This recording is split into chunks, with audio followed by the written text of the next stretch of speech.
اللہ الرحمن الرحیم۔ انسان کی زندگی کے اندر بہت سے ایسے مواقع آتے ہیں کہ طبیعت پر بہت بوجھ ہوتا ہے، بہت ناگواری ہوتی ہے، اور آدمی سوچتا ہے ایسا کیوں ہوا، ایسا ہونا نہیں چاہیے تھا۔ پھر اس کے پاس سوائے صبر کے برداشت کرنے کی کوئی اور چارہ بھی نہیں ہوتا۔ ہاں، اگر صبر نہ ہو تو ظاہر پھر لڑائی جھگڑے بھی ہوتے ہیں، مشکلات بھی آتی ہیں۔ حضور صلی اللہ علیہ وسلم نے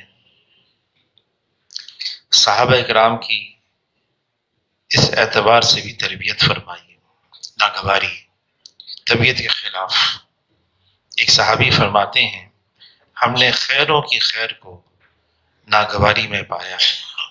ہم نے خیروں کی خیر کو، طبیعت کے خلاف، مزاج کے خلاف بات آ گئی اور اس کو سہ گئے، برداشت کر لیا۔ حضور صلی اللہ علیہ وسلم نے صحابہ کرام سے فرمایا کہ میں نے خواب دیکھا ہے کہ احرام باندھ کے عمرے کے لیے جا رہے ہیں۔ اب نبی کا خواب تو سچا ہوتا ہے۔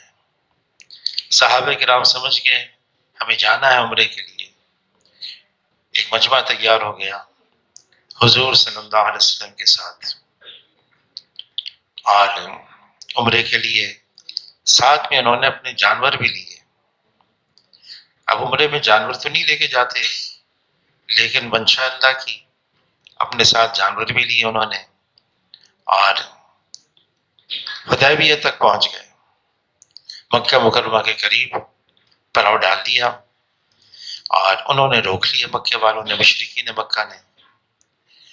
تو ان کو تسلی دینے کے لیے، ہم لڑنے کے لیے نہیں آئے، ہم جنگ کرنے کے لیے نہیں آئے، ہم تو صرف عمرہ کر کے پھر واپس چلے جائیں گے۔ اور تسلی کے لیے انہوں نے بتایا ہمارے پاس یہ جانور بھی ہیں۔ حضور صلی اللہ علیہ وسلم نے صحابہ کرام سے مشورہ کیا کیا کرنا چاہیے، تو سب کی یہ رائے آئی کہ عثمان رضی اللہ تعالیٰ کو بھیج دیا جائے، اور عثمان رضی اللہ تعالیٰ عنہ جو مشرکین مکہ کے سردار ہیں، ان سے وہ بات کر لیں، ان کو یہ بات بتا دیں، سمجھا دیں۔ حضور صلی اللہ علیہ وسلم نے قبول کر لیا عثمان رضی اللہ تعالیٰ عنہ۔ اب مشرکین مکہ کو کی علم میں بات آ گئی کہ یہ مسلمان آئے ہیں اور مدینہ منورہ سے آئے ہیں، عمرہ کرنے کے لیے آئے ہیں، اور ان کو روک لیا ہے۔ تو عثمان رضی اللہ تعالیٰ مکے میں داخل ہوئے، فوراً ایک ان کے پرانے ساتھی نے، وہیں مکے کے رہنے والے تھے، مشرک تھے، انہوں نے عثمان رضی اللہ تعالیٰ کو دیکھا، پوچھا، انہوں نے بتایا یہ غرض ہے، ان سے بات کریں گے۔ تو فرمایا تو میری پناہ میں ہو، فوراً پناہ میں لے لیا۔ اور اس کے بعد جو سردار تھے ان سے جا کے بات چیت شروع ہو گئی۔ تو انہوں نے کہا تم احرام میں ہو، مشرکین مکہ کے جو سردار تھے انہوں نے کہا آپ احرام کے اندر آئے ہیں، مکے میں آئے ہیں، تو ایسا کریں پہلے آپ عمرہ کر لیں۔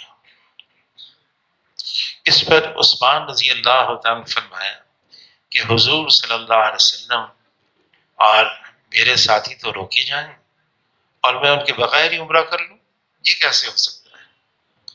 یہ بات مشرکین مکہ کو بری لگی اور انہوں نے عثمان رضی اللہ تعالیٰ کو گرفتار کر لیا، حالانکہ کسی نے ان کو پناہ میں بھی لے لیا تھا۔ یہ افواہ اڑ گئی۔ ایسے موقع پر بڑی افواہیں اڑتی ہیں، جب ایسی ہوتی ہیں نا، ناگواریاں ہوتی ہیں، مشکلات آتی ہیں، خوب افواہیں، تو یہ افواہ اڑ گئی اور حضور صلی اللہ علیہ وسلم تک یہ بات پہنچی کہ عثمان رضی اللہ تعالیٰ کو شہید کر دیا۔ اب صحابہ کرام کے غصہ، اتنے جذبات میں بھر گئے کہ ان کو شہید کر دیا۔ حضور صلی اللہ علیہ وسلم پر بھی بڑی طبیعت میں بوجھ، بہت ناگواری۔ پھر حضور صلی اللہ علیہ وسلم نے ایک درخت کے نیچے سارے صحابہ سے بیعت لی، وہ بیعت رضوان ہے، جس کا تذکرہ اللہ نے قرآن پاک میں بھی کیا ہے، اور یہ بھی فرما دیا جو بیعت رضوان میں شریک ہوئے اللہ نے ان سب کی مغفرت فرما دی۔ اب بیعت کرنے کا انداز، طریقہ یہ تھا، ایک ہی کو بلاتے حضور صلی اللہ علیہ وسلم، اور اپنے ہاتھ پر ہاتھ رکھتے اور ان سے یہ بیعت کرتے کہ عثمان رضی اللہ تعالیٰ اگر شہید ہو گئے تو ان کا بدلہ لیں گے. اس بات پر بیعت ہوتی، ایک ایک سے بیعت ہو گئی. پھر آخر میں حضور صلی اللہ علیہ وسلم نے فرمایا اگر عثمان رضی اللہ عنہ شہید نہیں ہوئے تو ایک ہاتھ اپنا رکھا لیا اور دوسرے ہاتھ پر رکھا. فرمایا یہ عثمان کا ہاتھ ہے، یہ بھی بیعت کر رہا ہے مجھ سے کہ اللہ تعالیٰ نے حضور صلی اللہ علیہ وسلم کے علم میں یہ بات لے کر آ گئے تھے کہ اس بیعت میں ساری سب کی مغفرت ہو جائے گی. بہرحال پھر بعد میں پتہ چلا کہ نہیں، مشرکین مکہ نے ایک صاحب کو بھیجا اور انہوں نے کام صلح کرنے کے لیے آئے ہیں، آپ سے صلح کرتے ہیں اور آپ اس دفعہ تو چلے جائیں، آئندہ سال آ جائیں، عمرہ کریں. تو حضور صلی اللہ علیہ وسلم علی رضی اللہ تعالیٰ عنہ بلائے، وہ کاتب تھے، لکھنے والے تھے، اور صلح حدیبیہ کا نامہ، صلح حدیبیہ نامہ جو ہے نا لکھا جانے لگا اور علی رضی اللہ تعالیٰ لکھنے لگے. اور سب سے پہلے بسم اللہ الرحمن الرحیم. اب بسم اللہ الرحمن الرحیم میں 19 حروف ہیں اور یہ بسم اللہ الرحمن الرحیم انبیاء علیہ السلام یعنی سلیمان علیہ السلام نے جب بلقیس کو خط لکھا، اس بہت مختصر خط، لیکن شروع کیا بسم اللہ الرحمن الرحیم سے. اس میں اللہ کا نام ہے، اللہ ہے، رحمان ہے، رحیم ہے.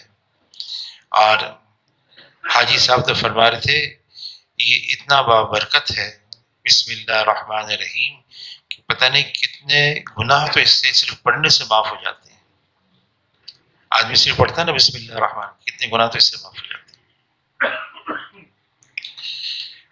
تو جب علی رضی اللہ تعالیٰ نے بسم اللہ الرحمن الرحیم لکھا صلح نامہ پہ، تو مشرکین مکہ والوں نے اعتراض کر لیا، کون رحمان کون رحیم ہم نہیں جانتے، اس کو مٹاؤ اور اس کے بدلے میں لکھو بسمک اللہم. تو حضور صلی اللہ علیہ وسلم نے فرمایا لکھ لو، مٹا کے لکھ لو. صحابہ کرام پر اتنی گرانی، اتنی ناگواری، بہت ناگواری آئی صحابہ کرام پر. لیکن چونکہ حضور صلی اللہ علیہ وسلم نے فرما دیا تو علی رضی اللہ تعالیٰ عنہ نے بسم اللہ الرحمن الرحیم کو مٹا کے بسمک اللہم لکھا. پھر صلح نامہ مرتب ہونے لگا. جتنی شکیں تھیں اس میں ایسا لگ رہا تھا سب مسلمانوں کے خلاف جا رہی ہیں اور ان کے موافقت میں جا رہی ہیں، جو مشرک ہیں ان کی موافقت میں. لکھا علی رضی اللہ تعالیٰ نے یہ صلح نامہ محمد الرسول اللہ اور مکی کے سرداروں کے درمیان میں ہے. بس پھر اس نے اعتراض کر لیا کہ سہیل آیا تھا ان کی طرف سے، اعتراض کے بعد میں مسلمان ہو گئے، صحابی بن گئے. انہوں نے اعتراض کر لیا سارا جھگڑا اس کا ہے، محمد رسول اللہ کا، آپ اس کو مٹائیں اور اس کے بدلے میں لکھیں محمد ابن عبداللہ. تو حضور صلی اللہ علیہ وسلم علی رضی اللہ عنہ سے فرمایا اچھا ایسا کر لو. اب صحابہ کرام جو محبت تھی نا صحابہ کرام کے دل میں حضور صلی اللہ علیہ وسلم کی، علی رضی اللہ تعالیٰ عنہ فرماتے ہیں میں سخت گرمی ہو اور سخت پیاس لگی ہوئی ہو، اس وقت مجھے کوئی ٹھنڈا پانی بھی پیش کرے، اس ٹھنڈے پانی سے بھی مجھے حضور صلی اللہ علیہ وسلم سے زیادہ محبت. اور فرماتے ہیں مجھے اپنے ماں باپ سے، اپنی اولاد سے اور جتنی اور چیزیں ہیں ان سب سے زیادہ مجھے حضور صلی اللہ علیہ وسلم سے محبت. اب صحابہ کرام حیران پریشان. عمر رضی اللہ تعالیٰ عنہ جلالی تھے، عرض کیا اللہ کے رسول کیا آپ حق پر نہیں ہیں جب محمد رسول اللہ مٹوا رہے ہیں؟ آپ حق پر نہیں؟ کہ میں حق پر ہوں. اچھا ہم جو آپ کے پیچھے چل رہے ہیں ہم حق پر نہیں ہیں؟ کہ آپ بھی حق پر ہو. جو دین آپ لے کر آئے وہ حق بننے کا، وہ بھی حق ہے۔ تو عمر رضی اللہ تعالیٰ عنہ فرمانے لگے پھر کیوں اتنا دب رہے ہیں؟ مشرک، تکلیف دینے والے، ان کے آگے ہم اتنا کیوں دب رہے ہیں؟ تو حضور صلی اللہ علیہ وسلم نے فرمایا جس کا مفہوم ہے میں اللہ کا رسول ہوں، میں وہ کرتا ہوں جو اللہ مجھے حکم دیتے ہیں۔ علی رضی اللہ تعالیٰ سے فرمایا مٹاؤ، تو علی رضی اللہ تعالیٰ عنہ کے ہاتھ کانپنے لگے۔ عرض کیا اے اللہ کے رسول میری ہمت نہیں ہو رہی ہے، میں کیسے محمد رسول اللہ کو اپنے ہاتھ سے مٹاؤں؟ تو حضور صلی اللہ علیہ وسلم فرمایا اچھا کہاں لکھا ہے بتاؤ؟ بتائیے۔ فرمایا یہ لکھا ہوا ہے۔ حضور صلی اللہ علیہ وسلم نے اپنی انگلی مبارک سے مٹایا، پھر محمد ابن عبداللہ لکھا گیا۔ اوہ، صحابہ کرام کی حالت ایسی بن گئی کہ مشرکین مکہ نے کہا محمد رسول اللہ کو مٹاؤ اور اس کی جگہ محمد ابن عبداللہ لکھو، اور حضور صلی اللہ علیہ وسلم مان گئے۔ بہرحال ساری شکلیں لکھی گئیں۔ پھر حضور صلی اللہ علیہ وسلم نے صحابہ کرام سے فرمایا کہ اچھا سر منڈا دو، جانور قربان کر دو، احرام کھول دو۔ ابھی اللہ کے علم میں تھی بات، جانور کیوں لے کر آئے تھے؟ عمرے میں تو جانوروں کی قربانی نہیں ہوتی، لیکن یہاں اب جانوروں کی قربانی۔ حضور صلی اللہ علیہ وسلم نے فرمایا کہ اب سر منڈاؤ، احرام کھولو، جانور قربان کرو۔ اب صحابہ کرام گمسم۔ حضور صلی اللہ علیہ وسلم اپنے خیمے میں آئے، ام سلمہ رضی اللہ تعالی عنہا امہات المومنین میں سے، حضور صلی اللہ علیہ وسلم کے چہرے مبارک دیکھا، پوچھا اے اللہ کے رسول کیا بات پیش آ گئی؟ فرمایا جس کا مفہوم ہے جو اشارے پر جان دینے کے لیے تیار، میں یوں کہہ رہا ہوں احرام کھول دو، کہ ایسے ہو گئے جیسے وہ سن ہی نہیں رہے۔ تو عرض کیا دیکھیں جب ایسے حالات ہوتے ہیں نا، عورت ذات ہے، امہات المومنین میں سے ہیں، اور وہ مشورہ دے رہی ہیں۔ کیا مشورہ دے رہی ہیں؟ اے اللہ کے رسول اگر آپ میری بات قبول کر لیں تو یہ ہے مغلوب الحال ہو گئے ہیں، آپ ان کے درمیان میں بیٹھیں، حلق کروائیں، احرام کھولیں، آپ کو دیکھ کر یہ سب ایسے ہی کریں گے۔ حضور صلی اللہ علیہ وسلم نے مشورہ بھی قبول کر لیا۔ ام سلمہ رضی اللہ تعالیٰ عنہ کا درمیان میں بیٹھے، حلق کروایا، احرام کھولا، جانور ذبح کروا دیا۔ حضور کا کو یہ کرتے ہوئے دیکھنا تھا کہ صحابہ کرام ایک دوسرے کے سر موننے لگے، حلق کرنے لگے، اور ایسے جذبات میں تھے کتنی انگلیاں زخمی ہو گئیں، کتنوں کے سر زخمی ہو گئے۔ اب واپس جانا، لوٹ رہے ہیں بغیر عمرہ کیے ہوئے، ویسے ہی احرام کھول دیا۔ اتنا بھاری دل ہے عمر رضی اللہ تعالیٰ عنہ، بہت بھاری دل۔ اللہ نے قرآن کی آیتیں نازل فرما دی، انا فتحنا لک فتحا مبینا، کھلی فتح ہو گئی۔ جذبات کے خلاف کرنا، ناگواری آ گئی، اس کو سہ جانا، اس کو برداشت کر لینا۔ عمر رضی اللہ تعالیٰ عنہ جب سورہ فتح نازل ہوئی، عمر رضی اللہ تعالیٰ عنہ، علماء حضرات فرماتے ہیں قرآن پاک کے اندر کتنے ایسے مواقع ہیں کہ عمر رضی اللہ تعالیٰ عنہ نے پہلے چاہا اور پھر اللہ نے وحی کو نازل فرما دیا۔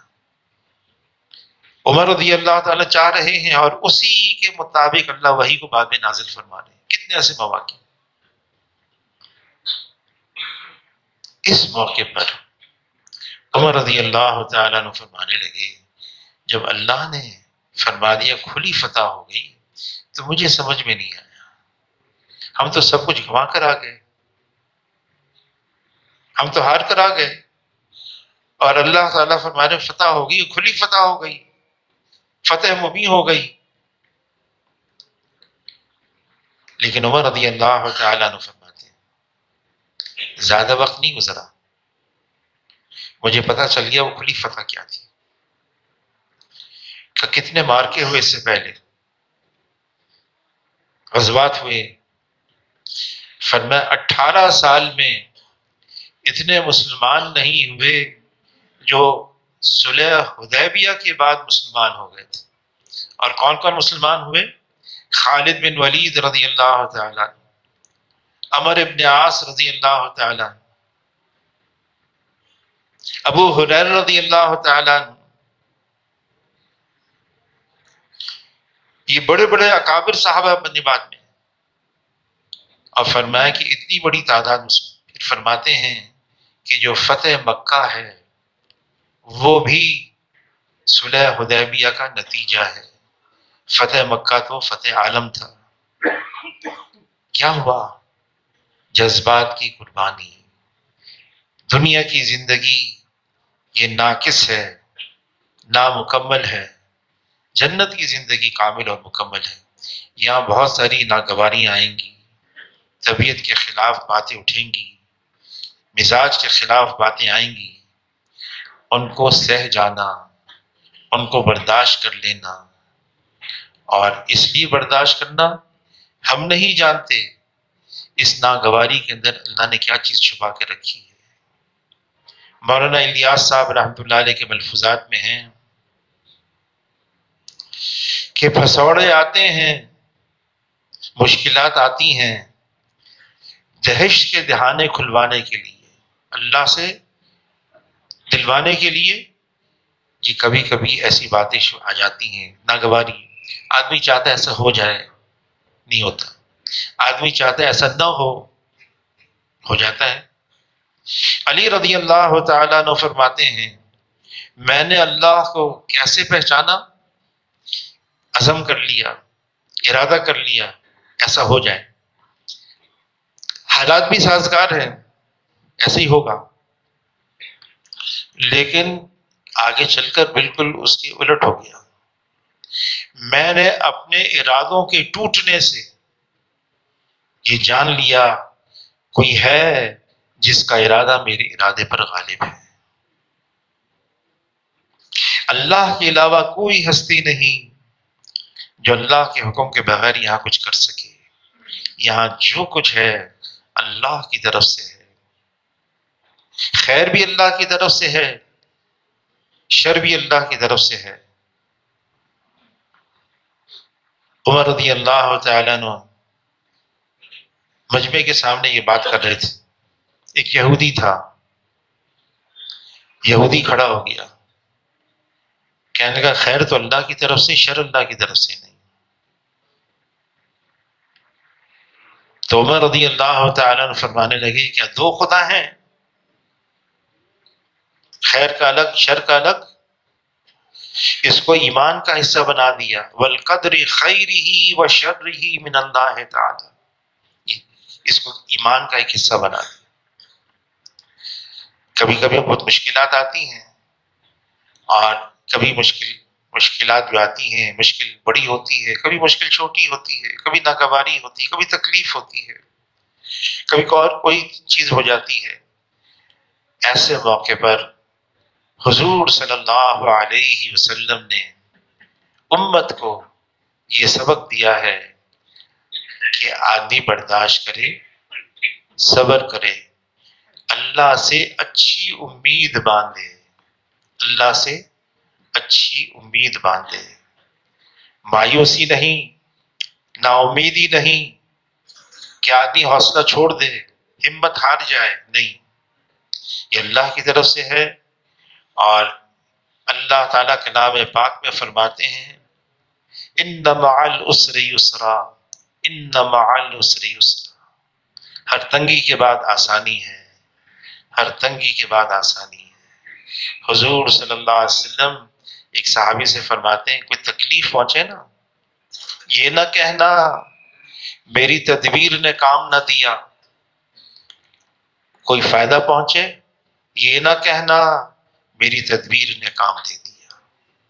فرمایا سارے جمع ہو جائیں، نقصان پہنچانا چاہیں، نہیں پہنچا سکتے مگر وہ جو اللہ نے مقدر میں لکھا ہے، اور سارے جمع ہو جائیں نفع پہنچانا چاہیں، نہیں پہنچا سکتے مگر وہ جو اللہ نے مقدر میں لکھا ہے۔ اور تقدیر کا قلم ہر اس چیز کو لکھ چکا ہے جو ہونا ہے، پھر قلم اٹھا لیے گئے، صحیفے خشک ہو گئے، جو ہونا ہے سو ہو کر رہے گا۔ جو اللہ کی تقدیر پر راضی رہتا ہے اللہ اس کے تھوڑے عمل پر راضی ہو جاتے ہیں۔ ہاں بے شک دنیا دارالاسباب ہے، سبب اختیار کرنا چاہیے۔ حضور صلی اللہ علیہ وسلم نے اسباب اختیار کیے ہیں، کہیں جاتے ہیں تو حضور صلی اللہ علیہ وسلم سفر میں ہیں، سب سے پہلا کام کیا کرتے تھے؟ پہرے کے لیے ہمارا پہرا کون دے گا؟ سبب اختیار کرتے۔ ایک صحابی آئے تو عرض کیا اللہ کے رسول میں نے اپنی سواری باہر رکھ دی ہے، تو پوچھا جس کا مفہوم ہے کیا اس کے پاؤں بھی باندھ دی ہے؟ کہا نہیں، میں نے اللہ پہ بھروسہ کیا، توکل کیا ہے۔ فرمایا پہلے اس کے پاؤں باندھو پھر اللہ پہ بھروسہ کرو۔ خود حضور صلی اللہ علیہ وسلم کی عادت تھی، حضور صلی اللہ علیہ وسلم سواری سے اترے، آگے جانے لگے، پلٹ گئے تو صحابہ کرام نے عرض کیا اللہ کے رسول کیا بات ہوگی، کوئی بات بھول گئے آپ؟ فرمایا ہاں میں اپنے سواری کے پاؤں باندھوں۔ تو عرض کیا اللہ کے رسول یہ کام ہم کریں گے، آپ رہنے دیجئے۔ فرمایا نہیں، سواری میری ہے اور میں اس کے پاؤں باندھوں گا پھر جاؤں گا۔ اور حضور صلی اللہ علیہ وسلم نے سواری کے پاؤں خود باندھے۔ دنیا دارالاسباب ہے، لیکن اس میں ایک لیکن بھی ہے، مسبب الاسباب اللہ کی ذات ہے، اور اللہ تعالیٰ کرنے میں کسی سبب کے پابند نہیں ہے، اللہ تعالیٰ کرنے میں کسی سبب کے محتاج نہیں ہے، اللہ تعالیٰ کرنے میں کسی سبب کی حاجت نہیں رکھتے، اللہ کرتے ہیں اپنی قدرت سے کرتے ہیں۔ ہاں لیکن چونکہ دنیا دارالاسباب ہے ہمیں کہا گیا ہے سبب اختیار کرو، اور سبب کا بھی طریقہ بتا دیا، جیسے حضور صلی اللہ علیہ وسلم نے اختیار کیا ویسے اختیار کرو۔ اب آدمی ہے چل رہا ہے، زندگی گزار رہا ہے، مشکل آ گئی، اس کی زندگی میں کوئی ایسی روک آ گئی، رک گیا، چل رہی تھی آرام سے، کوئی بات پیش آ گئی، اب وہ چلتے چلتے اس کی زندگی میں کچھ ایسی رکاوٹ آ گئی، رک گیا۔ اب وہ کیا کرے؟ یا تو ایک یہ ہے کہ رونا شروع کر دے، واویلا شروع کر دے، اور ایک یہ ہے کہ حضور صلی اللہ علیہ وسلم نے کیا کیا، غزوہ خندق میں صحابہ کرام برا حال ہے، ظاہری شکل کے اعتبار سے پیٹ پر پتھر بندھے ہوئے ہیں۔ ایک صحابی نے آ کے عرض کیا بھوک کی وجہ سے دیکھیں پیٹ میں پتھر ہے۔ حضور نے اپنی چادر مبارک ہٹائی اور یوں دکھا کہ میرے پیٹ میں تو 2 پتھر بندھے ہوئے ہیں بھوک کی وجہ سے۔ پھر سخت سردی، ڈھانکنے کے لیے کپڑے بھی نہیں، سردی سے بچاؤ کے لیے، اور جو خندق کھودی تھی اسی میں چمٹ کر بیٹھے، اندر لیٹ گئے تاکہ سردی سے کچھ بچاؤ ہو جائے۔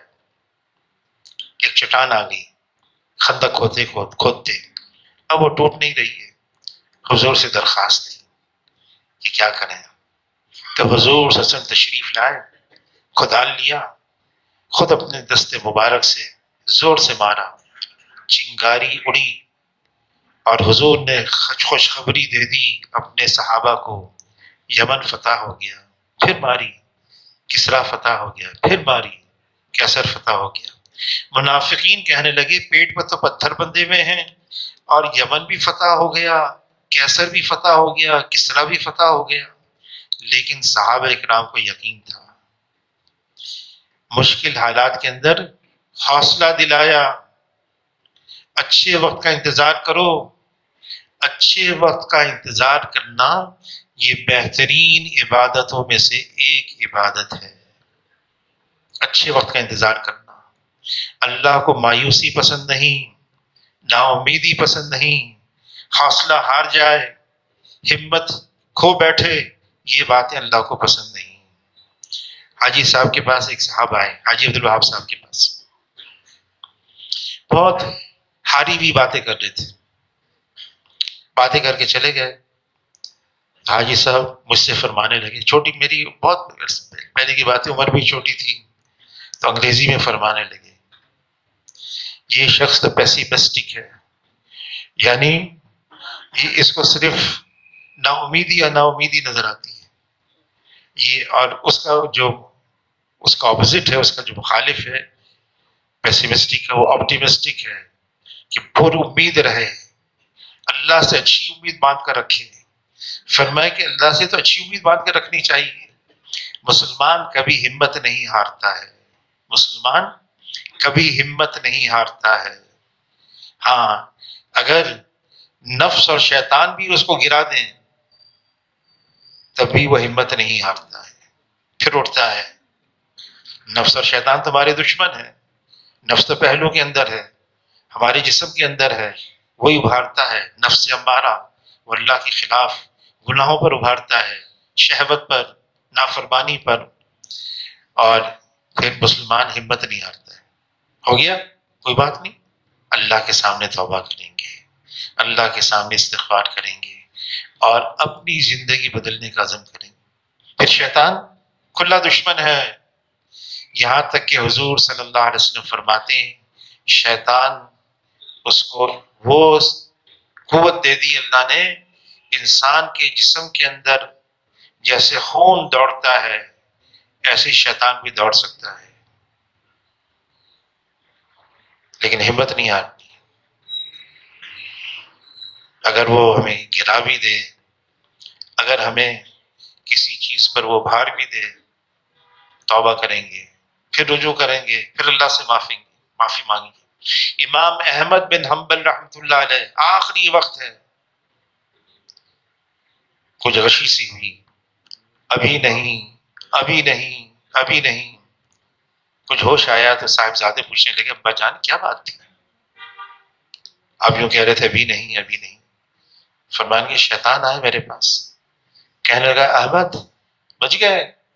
میں نے کہا ابھی نہیں، ابھی جب تک روح بدن میں باقی ہے تم سے اطمینان نہیں ہے، تم سے اطمینان نہیں ہے، یعنی لڑنا ہے ان سے، نفس اور شیطان سے مقابلہ کرنا ہے، ہار نہیں ماننی ہے۔ اگر اس نے ہمیں گرا بھی دیا پھر اٹھیں گے، پھر اللہ سے معافی مانگیں گے، اور پھر اپنی زندگی کے بدلنے کا ارادہ کریں گے، فیصلہ کریں گے مجھے گناہ نہیں کرنا۔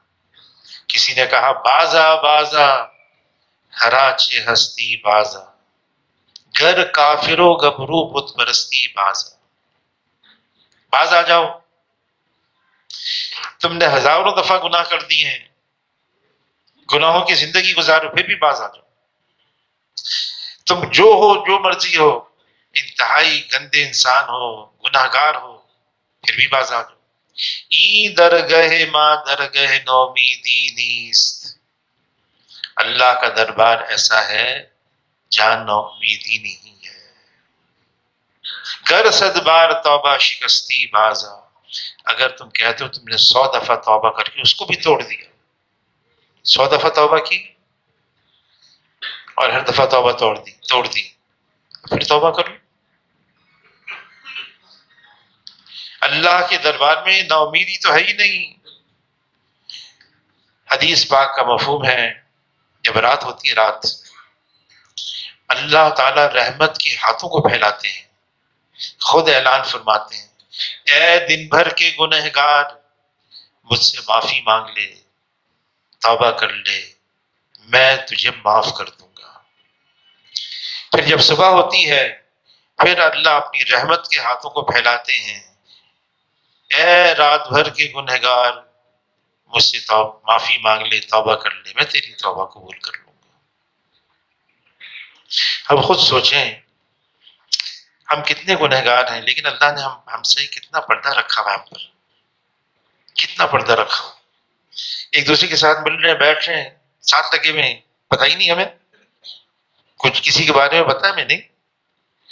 تو اللہ تعالیٰ نے ہمارے عیبوں کو چھپایا ہے. اور صرف یہاں نہیں، جناب رسول اللہ صلی اللہ علیہ وسلم نے درخواست کی، اے اللہ حشر کے میدان میں میری امت کا حساب کتاب آپ میرے ہاتھ میں دے دیں. تو اللہ نے یہ بات پوچھوائی، کیوں؟ اے اللہ میں چاہتا ہوں، حضور صلی اللہ علیہ وسلم کیا فرما رہے ہیں؟ اے اللہ میں چاہتا ہوں میری امت کے گناہ تو ہیں جو ہے وہ سب سے چھپے رہیں، سب سے چھپے رہیں. اللہ نے یہ بات پہنچائی، اے محمد صلی اللہ علیہ وسلم آپ کی امت کا حساب تو خاص میں ہی لوں گا، میں چاہتا ہوں آپ کی امت کے جتنے گناہ ہیں وہ بھی آپ سے بھی چھپے رہیں، آپ سے بھی چھپے رہیں. جب بندہ توبہ کرتا نا، معافی مانگ لیتا ہے، تو اللہ تعالی اپنے دفتر سے ان گناہوں کو مٹا دیتے ہیں، یہاں تک کہ اس کے نشانات کو بھی مٹا دیتے ہیں. اب ایک پیالہ ہے ٹوٹتا ہے نا، تو اس کو جوڑنے کی بھی طریقہ کار ہیں، اس کو جوڑا جاتا ہے، لیکن جہاں جوڑا جاتا ہے نظر آتا ہے. ہم آپریشن کرتے ہیں نا، آپریشن کے بعد نشان باقی رہتا ہے، لیکن جب بندہ توبہ کر کے اللہ سے معافی مانگتا ہے، وہ ایسا ہو جاتا ہے اس کے نشانات بھی مٹا دیتے ہیں. یہاں تک کہ جن فرشتوں نے گناہ لکھا ہے، کرامن کاتبین، ان سے بھی گناہ کو بھلا دیتے ہیں. بلکہ حدیث پاک کا مفہوم ہے، جس نے گناہ کیا ہے اس سے بھی گناہ بھلوا دیتے ہیں. اللہ تو ایسے کرنے والے ہیں. اس لیے ہمارے لیے ہے، ناگواری آ جائے، مشکل آ جائے، ہم اٹھیں اور پھر حوصلہ رکھیں، نا امید نہ ہو. اور اگر گناہ ہو جائے، نافرمانی ہو جائے، ہوتی ہے، کس سے نہیں ہوتی؟ جب حضور صلی اللہ علیہ وسلم فرما رہے ہیں کلو بنی آدم خطاؤن، آدم علیہ السلام کی اولادیں تو ساری گناہ گار ہیں، لیکن فرمایا خیر الخطائین التوابون، بہترین گناہ گار وہ ہے اقرار کر لے، اقرار کر لے کہ ہاں میں گناہ گار ہوں، اللہ سے معافی. اصرار نہیں، یہ تو شیطان کا کام ہے. شیطان، ہاں، تلبیس ابلیس سے کتاب ہے، اس میں لکھا ہوا ہے کہ ابلیس آیا، شیطان آیا موسیٰ علیہ السلام کے پاس. آپ تو اللہ کے بڑے جلیل القدر نبی ہیں، آپ اللہ سے ہم کلام بھی ہوتے ہیں، اور آپ کے اور اللہ کے درمیان میں بہت ساری باتیں ہوتی ہیں، میری ایک درخواست ہے. ابلیس جو ہے نا درخواست پیش کر رہا ہے موسیٰ علیہ السلام کو، میری درخواست ہے کہ میں نے آدم علیہ السلام کو سجدہ نہیں کیا، میں رات دا دربار ہو گیا، اور تا قیامت مجھ پہ لعنت پڑ گئی. آپ ایسے مقرب اللہ کے نبی اور رسول ہیں، آپ میری کوئی سفارش کر لیں کہ میری معافی کی صورت ہو. موسیٰ علیہ السلام حیران، ابلیس کہہ رہا ہے میری کوئی معافی کی صورت ہو. جب اللہ سے ہم کلام ہونے گئے تو ساری بات پہنچا دی. تو اللہ نے یہ بات پہنچائی، آدم علیہ السلام زندہ تھے، سجدہ نہیں کیا، فلاں جگہ قبر ہے وہاں جا کے سجدہ کر لیں. موسیٰ علیہ السلام لوٹے، ابلیس کو یہ بات سمجھائی، یہ واقعہ تلبیس ابلیس میں لکھا ہوا. موسیٰ علیہ السلام آئے، ابلیس کو یہ بات سمجھائی کہ ہاں توبہ قبول ہے، لیکن فلاں جگہ ان کی قبر ہے، جا کے سجدہ کر لو، تلافی ہو جائے گی سجدے کی. ابلیس کہنے لگا زندہ تھے تو سجدہ نہیں کیا، مر گئے تو میں سجدہ کروں. ہاں آدم علیہ السلام، اللہ نے فرمایا اس درخت کے قریب نہ جانا. شیطان جاتے جاتے بھی وسوسہ ڈال کے چلا گیا آدم علیہ السلام کے اندر، اور جب وہ درخت کے قریب چلے گئے اور وہ ہو گئی غلطی، لیکن اتنا روئے آدم علیہ السلام، اتنا روئے کہ آتا ہے ان کی اولاد کے رونے کو جمع کیا جائے، آدم علیہ السلام کا رونا بڑھ جائے گا. اور اللہ نے القاء کیا آدم علیہ السلام کو اس انداز سے، ان الفاظ سے، توبہ کرو، اللہ سے معافی مانگو. تو ہمیں اصرار نہیں ہے، ہمیں اقرار ہے، ہم ہیں مجرم، ہم گنہگار ہیں، ہم برے ہیں، اور ہم اللہ سے معافی مانگتے ہیں ہر حال میں. اگر ناگواری آئے گی تب بھی استغفار کریں گے، اگر اچھا حال آ گیا ہے پھر بھی اللہ سے استغفار کریں گے. اچھے حال پہ اترانا نہیں ہے، بلکہ اے اللہ یہ جو حال اچھا آ گیا ہم آپ کی طرف سے، اس حال میں جیسے آپ کے ساتھ معاملہ کرنا چاہیے ویسا نہیں کر سکتے، اللہ تو معاف فرما دیں. شیخ الحدیث مولانا زکریا صاحب رحمۃ اللہ نے لکھا ہے، آدمی بیت الخلا جاتا ہے نا، پھر واپس نکلتا ہے تو مصنون دعا ہے غفرانک، اے اللہ مجھے معاف کر دے. تو بیت الخلا سے آ کر پہلے غفرانک کیوں ہے، اللہ سے معافی کیوں مانگتے ہیں؟ تو حضرت شیخ نے عجیب بات لکھی، کہا بیت الخلا گندی جگہ ہے اور گندگی اس کے اندر، ایسی گندی جگہ پر گندگی میں بھی ہم اللہ کو یاد کرتے رہے، بھولے نہیں اللہ کو، اے اللہ تو معاف کر دے. حضرت شیخ نے جب یہ بات لکھی نا تو ایک صاحب کہنے لگے ہم تو نماز میں بھی اللہ کو یاد نہیں رکھتے ہیں. وہاں تو یہ ہے کہ گندگی کی جگہ پہ اللہ سے معافی مانگو کہ اللہ آپ کو بھول نہ سکے، معاف کر دے. یہاں تو ہم نماز بھی پڑھ رہے ہیں، یہاں بھی اللہ کو یاد نہیں، یہاں تک کہ اللہ کا نام لے رہے ہیں، ذکر کر رہے ہیں، سبحان اللہ، الحمدللہ، لا الہ الا اللہ، اللہ اکبر، ایک دفعہ بھی اللہ کا خیال نہیں آیا. اور وہاں کیا حال تھا؟ اکرمہ قرآن کھول کے ھذا کلام ربی، ھذا کلام ربی، یہ میرے رب کا کلام ہے، یہ میرے رب کا کلام ہے. بے ہوش ہو جاتے صرف اس تصور کے ساتھ کہ یہ رب کا کلام ہے جو میری آنکھوں کے سامنے ہے. ان ساری چیزوں کا خلاصہ یہ ہے، آج ہم جو مقصد زندگی ہے اس سے دور ہو گئے ہیں. اور مقصد زندگی کیا ہے؟ مقصد زندگی ہے اللہ کا استحضار، اللہ کا دھیان، اللہ کی محبت، اللہ کی یاد، اللہ کی توجہ، متوجہ رہنا. ففروا الی اللہ، صرف رخ ہو تو اللہ کی طرف ہو. آج وہاں سے کیونکہ ہٹ گئے تو یہ بہت ساری چیزیں توجہ ہٹانے کے لیے ہیں، وہ توجہ ہٹا دیتی ہیں، ہم ہٹ جاتے ہیں، مشکل میں آ جاتے ہیں، پریشان ہو جاتے ہیں. لا الہ الا اللہ، لا مقصود الا اللہ، لا الہ الا اللہ، لا مطلوب الا اللہ. مقصود اور مطلوب صرف ایک اللہ کی ذات ہے. جس نے اپنا دھیان اللہ پر جما لیا اس کو زندگی کا مقصد حاصل ہو گیا.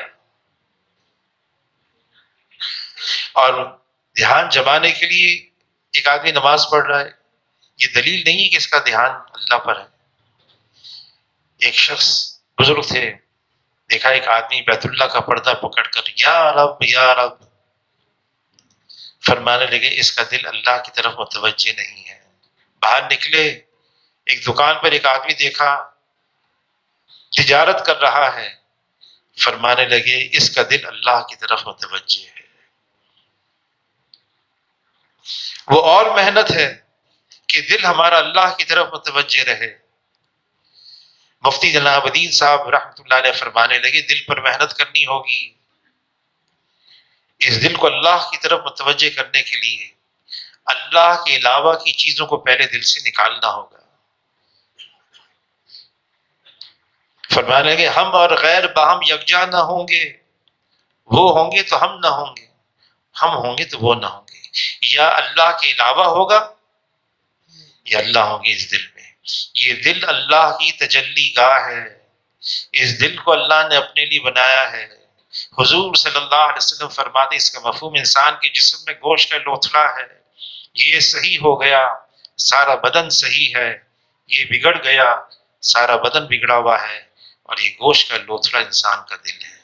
اور دل کا بننا یہ ہے، دل میں اللہ، یہ زمین اللہ کو نہیں سما سکتی، یہ آسمان اللہ کو نہیں سما سکتا، مومن کا دل ہے یہ اللہ کو سما سکتا ہے۔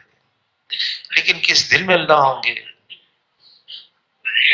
مال کی محبت، نقشے، چیزیں، دنیا، پھر اللہ ہوں گے دل میں؟ نہیں، ایسا نہیں ہے۔ اس دل کو اللہ کے غیر سے فارغ کرنا ہوگا، پھر اللہ آئیں گے۔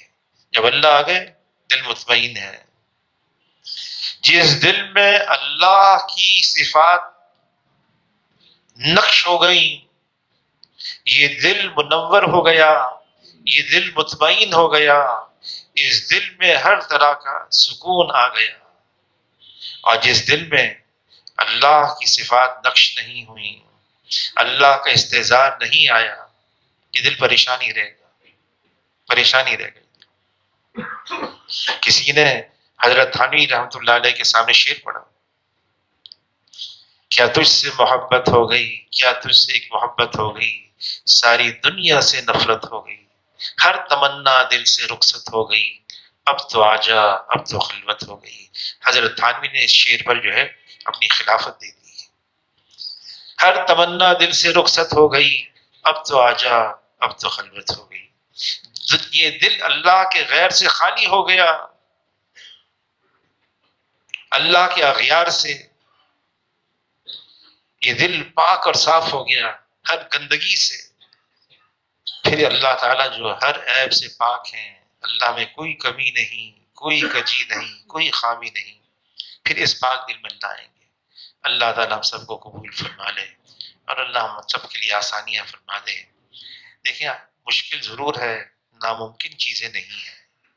کتنے لوگ دنیا میں آئے اور اللہ کے ساتھ لو لگا کر چلے گئے، اور ہم بھی اس کوشش میں لگے ہوئے ہیں، اور انشاءاللہ جو اللہ کی طرف ایک بالش بڑھتا ہے، اللہ ایک ہاتھ اس کی طرف بڑھتے ہیں۔ کوئی ایک ہاتھ بڑھتا ہے، اللہ دو ہاتھ اس کی طرف بڑھتے ہیں۔ جو چل کر آتا ہے، اللہ کی رحمت دوڑ کر اس کو تھام لیتی ہے۔